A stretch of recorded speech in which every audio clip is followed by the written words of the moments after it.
Surprise দাও না, কখনো তো কোনো সারপ্রাইজ দাও। সারপ্রাইজ নেবে?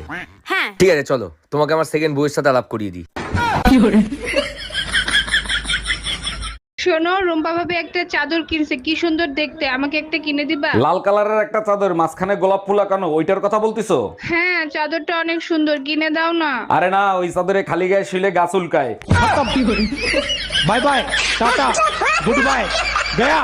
ভাবতেছি গরম যদি এইরকম পরে বিয়ে, তাইলে আরেকটা করব। তাই নাকি? বিয়ে করলে নতুন বউ কি তোমারে ঠান্ডা করে রাখবে? বউ ঠান্ডা করবে না, যৌতুকে এসি কুলার আর ফ্যান নেব। তুমি একবার যায় দেখো, বিয়ের আগেই তুমি ঠান্ডা হয়ে যাবা।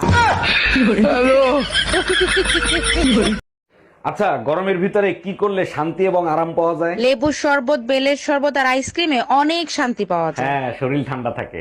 আর তুমি কিসে শান্তি পাও? তুমি বাপের বাড়ি গেলে। ও আচ্ছা, কি বললো তুমি?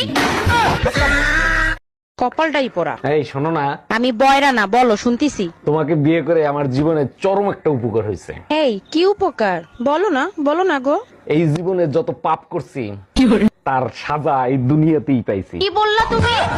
এই শোনো, আমি আরেকটা বিয়ে করতে চাই, তোমার অনুমতি লাগবে। তোমার খুশির জন্য আমি সব করতে রাজি, তুমি কাগজ নিয়ে আসো, আমি সই করে দিচ্ছি। তোমার মতো বউ পেয়ে সত্যি আমি ধন্য। আচ্ছা শোনো, সেকেন্ড হ্যান্ড পিস্তল কি 8-10 হাজার টাকায় পাওয়া যাবে?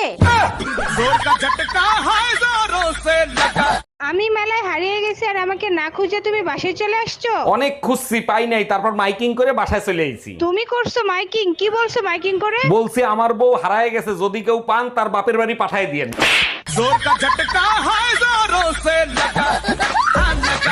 এই তুমি সকাল থেকে কি লেখালেখি করতেছো বলো তো? শ্বশুর শাশুড়ির কাছে দরখাস্ত লিখতেছি, সৎ মা যদি হইতে পারে, সৎ ভাই বোন যদি হইতে পারে, তাইলে সৎ বউ কেন হবে না? আমার দাবি মানতে হবে। বেলুন দিয়া পিটাইয়া তোর সদবোর দাবি পূরণ করব।